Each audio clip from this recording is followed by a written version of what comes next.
Hello, welcome to Naveen GK tricks. మీరు కనుక నా ఛానల్ కొత్తగా చూస్తున్నట్టయితే ప్లీజ్ సబ్స్క్రైబ్ చేసుకోండి ఫ్రెండ్స్. ముందుగా జనవరి 28, 2026కు సంబంధించి కరెంట్ అఫైర్స్ డిస్కస్ చేద్దాం. ముందుగా indexes, global fire power index, సైనిక శక్తి ర్యాంకింగ్స్ ఇవ్వడం జరిగింది. అయితే మనకి ఇండెక్స్ ఇచ్చేటప్పుడు ఆ విడుదల చేసే సంస్థ ఏంటి, మొదటి 3 దేశాలు ఏంటి, భారత్ యొక్క స్థానం ఏంటి అనేది మనం తెలుసుకోవాలి. అందులో చూడండి, విడుదల చేసే సంస్థ గ్లోబల్ ఫైర్ పవర్ అండి. ఇది 2026కి సంబంధించి గ్లోబల్ ఫైర్ పవర్ ఇండెక్స్ సైనిక శక్తి ర్యాంకింగ్స్ ఇస్తుంది ఇది.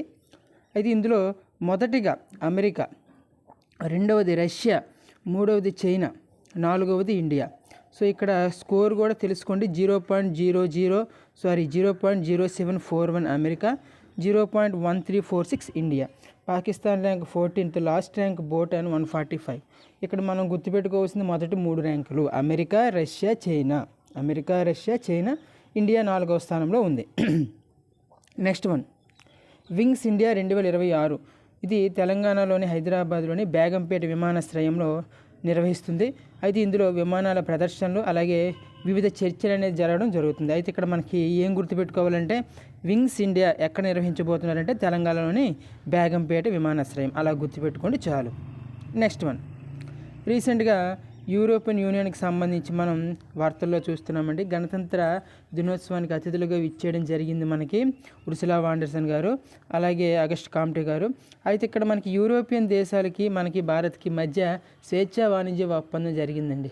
ఫ్రీ ట్రేడ్ అంటారు. యూరోపియన్ యూనియన్లో మొత్తం 27 దేశాలు ఉన్నాయి. సమైక్యలో యూరోపియన్ యూనియన్ 27 దేశాలు ఉన్నాయి. రీసెంట్గా 21వ దేశంగా యూరో జోన్లో 21వ దేశంగా బల్గేరియా అనేది నేర్చుకోవడం జరిగింది. యాక్చువల్గా యూరోపియన్ యూనియన్కి యూరో అనే ఒక కరెన్సీ అనేది ఉంటుంది. అయితే ఈ యూరో జోన్లోకి రావడానికి మొత్తం ఇప్పటి వరకు 21 వచ్చే 21వది బల్గేరియా అండి. అయితే భారతదేశంకి యూరోపియన్ యూనియన్కి మధ్య ఒప్పందం జరిగింది కదా, దానికి సంబంధించి మ్యాటర్ ఏంటంటే, యూరోపియన్ యూనియన్ 27 దేశాల్లోకి 99% భారత ఎగుమతులకు 0 టారిఫ్ని ఇస్తుంది. అలాగే స్వేచ్ఛా వాణిజ్య ఒప్పందంతో 6.9 లక్షల కోట్ల లబ్ధి చేకూరనుంది. ఇది 13 రంగాల్లో ఒప్పందాలు జరగడం జరిగింది. అయితే ఇవి మరొక 4-5 నెలల్లో లేదా 2027 కల్లా ఈ ఒప్పందం అనేది అమల్లోకి రానుందండి. ప్రపంచ జీడిపిలో ఇండియా, యూరోపియన్ యూనియన్ ఉమ్మడి వాటా ఎంతంటే మనకి 25%. నెక్స్ట్ వన్ చూద్దాం. అయితే జౌలి, టెక్స్టైల్స్ అంటాము, అలాగే దుస్తులు, సముద్ర ఉత్పత్తులు, పాదరక్షకులు, తోళ్ళు, రసాయనాలు, బొమ్మలు వంటి రంగాలకు ఈ ఒప్పందం అనేది మేలు చేకూరుతుందని చెప్పొచ్చు. నెక్స్ట్ టాపిక్ చూద్దాం. 15 ఏళ్లలోపు పిల్లలపై సోషల్ మీడియా నిషేధానికి ఫ్రాన్స్ నిర్ణయం అండి. ఇది చాలా ఇంపార్టెంట్ మనకి. 15 ఏళ్లలోపు పిల్లలపై సోషల్ మీడియా నిషేధానికి ఫ్రాన్స్ నిర్ణయం. నెక్స్ట్ వన్, హల్వా వేడుకతో 2026-27 కేంద్ర బడ్జెట్ తుది దశ ప్రారంభం. యాక్చువల్గా ఈ హల్వా దశ అనేది ఏంటి, ఎప్పుడు జరుగుతుందంటే, హల్వా వేడుక అనేది బడ్జెట్ తుది దశను యాక్చువల్గా మనకి ఫిబ్రవరిలో కేంద్ర బడ్జెట్ని విడుదల చేయబోతున్నారు నిర్మలా సీతారామన్ గారు. అయితే ఇక్కడ ఈ బడ్జెట్ తుది దశను సూచిస్తూ నిర్వహించే ఒక సాంప్రదాయక వేడుక ఏదంటే హల్వా వేడుక. దీనిని ఆర్థిక మంత్రి నిర్మలా సీతారామన్ గారు కూడా ఇందులో పాల్గొనడం జరిగింది. అయితే ఇది ఎక్కడ జరిగిందంటే ఢిల్లీలోని రైసీనా హాల్లో ఈ వేడుక జరిగింది. ఢిల్లీలో జరిగిందండి, గుర్తుపెట్టుకోండి. నెక్స్ట్ వన్, రీసెంట్గా విమాన ప్రమాదంలో అజిత్ పవార్ మృతి అండి. చూడండి, మహారాష్ట్ర బారామతిలో విమాన ప్రమాదంలో మహారాష్ట్ర ఉప ముఖ్యమంత్రి వర్యులు అజిత్ పవార్ గారు మరణించడం జరిగింది, గుర్తుపెట్టుకోండి. Next one, technology, science and technology. Akash missile ప్రస్థానం అనే పుస్తకం రచించింది ఎవరంటే, రీసెంట్గా మనకి అవార్డ్స్ వచ్చే పద్మ అవార్డ్స్, అందులో గడ్డమడుగు చంద్రమౌళి అలాగే డాక్టర్ ప్రహ్లాద గారు దీనిని రచించడం జరిగింది. మనకి ఇక్కడ పుస్తకాలు రచయితలకు సంబంధించి చాలా ఇంపార్టెంట్ టాపిక్ అండి. ఆకాశ్ మిసైల్ ప్రస్థానం పుస్తకం రచించినది ఎవరంటే మనకి గడ్డమడుగు చంద్రమౌళి, డాక్టర్ ప్రహ్లాద. నెక్స్ట్ అలాగే 9వ national conference of correctional administrators in Visakhapatnam. మనకి జనవరి 29వ తేదీన national conference of correctional administrators అంటే జైలు శాఖలకు సంబంధించి వివిధ అధికారులందరూ ఇందులో పాల్గొంటారండి. అయితే ఇది ఎక్కడ జరిగిందంటే, ఈ అడ్మినిస్ట్రేటర్స్ యొక్క మీటింగ్ అనేది విశాఖపట్నంలో జరిగింది రీసెంట్గా 28, 29వ తేదీన. నెక్స్ట్ 2026వ సంవత్సరాన్ని వ్యవసాయ సంవత్సరంగా ప్రకటించిన మధ్యప్రదేశ్ గవర్నర్ మంగూభాయ్ పటేల్ గారండి. 2026వ సంవత్సరాన్ని వ్యవసాయ సంవత్సరంగా ప్రకటించారు మధ్యప్రదేశ్ గవర్నర్. నెక్స్ట్ అలాగే జల సంరక్షిత్ హర్యానా ప్రాజెక్టు కోసం 5,700 కోట్లు ఆమోదం తెలిపిన వరల్డ్ బ్యాంక్ ఆమోదం తెలిపింది, గుర్తుపెట్టుకోండి. నెక్స్ట్ అలాగే నాగాలాండ్లో తొలి డ్రోన్ స్కూల్ ప్రారంభం. నాగాలాండ్లో తొలి డ్రోన్ స్కూల్ ప్రారంభం, గుర్తుపెట్టుకోండి. ఇది ఒకటి చాలా ఇంపార్టెంట్ మనకి. సింగిల్ వర్డ్స్ ఇవన్నీ కూడా, సింగిల్ లైన్స్. నెక్స్ట్ అలాగే గోల్డ్మెన్ ఎన్విరాన్మెంటల్ ప్రైజెస్ అండి. 36వ గోల్డ్మెన్ ఎన్విరాన్మెంటల్ ప్రైజెస్ ఇవ్వడం జరిగింది.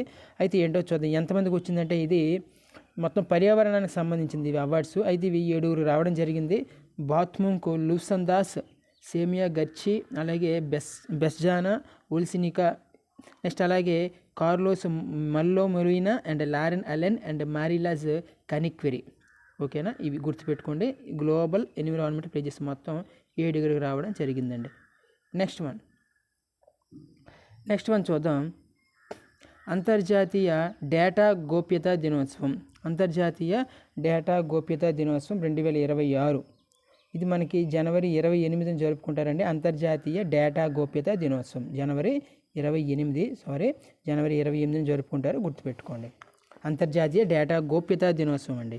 నెక్స్ట్ అలాగే విశాఖ వేదికగా యుద్ధ నౌకల పండగ, మనకి IFR అంటారు, ఇంటర్నేషనల్ ఫ్లీట్ రివ్యూ అని అంటాము. ఇది యాక్చువల్గా మనకి 2026లో నిర్వహించబోతుంది.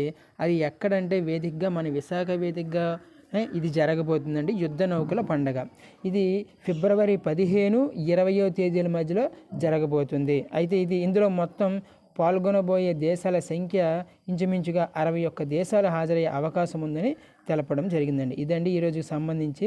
ఇందులో మనకి మెయిన్ ఇంపార్టెంట్ ఏంటంటే, ఈరోజు సంబంధించి మనకి గ్లోబల్ ఫైర్ పవర్ ఇండెక్స్ గుర్తుపెట్టుకోవాలి, చాలా ఇంపార్టెంట్ మనకి. అలాగే డైరెక్ట్గా అడిగేవి ఏవైతే ఉన్నాయో, వింగ్స్ ఇండియా 2026 ఎక్కడ జరిగిందని కానీ, అలాగే మనకి 15 ఏళ్ళలోపు పిల్లలపై సోషల్ మీడియా నిషేధం ఫ్రాన్స్ అని కానీ ఇలాంటివి. నెక్స్ట్ పోతే హల్వా వేడుక దేనికి మనకి సూచిస్తుంది అనేది. అలాగే విమాన ప్రమాదం అజిత్ పవార్ అంటే వ్యక్తుల గురించి వస్తుంది. వ్యక్తి ఇచ్చేసి ఆయన దేనికి సంబంధించిన వ్యక్తి అని, రాజకీయమా లేకపోతే వివిధ సినీ రంగం ఎలా అడుగుతాడు.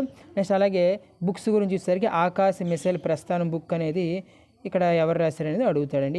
ఇలా విధంగా రావచ్చు. అలాగే వ్యవసాయ సంవత్సరంగా ప్రకటించుకున్న ఇటీవల ఏ గవర్నర్ ప్రకటించారని అడుగుతాడు. సో ఇలాంటివి క్వశ్చన్స్ ఏమైనా అడగడానికి అవకాశం ఉంది. అలాగే అంతర్జాతీయ డేటా గోప్య దినోత్సవం 2026లో జనవరి 28న నిర్వహించుకుంటారు. ఇది ఒకటి గుర్తుపెట్టుకోండి. అలాగే విశాఖపట్నానికి సంబంధించిన యుద్ధ నౌకల పండుగ అనేది మనం 2026లో ఫిబ్రవరిలో జరగబోతుంది. ఇదండి ఈరోజు సంబంధించింది. నెక్స్ట్ క్లాస్ మిగతా చూద్దాం. Thank you.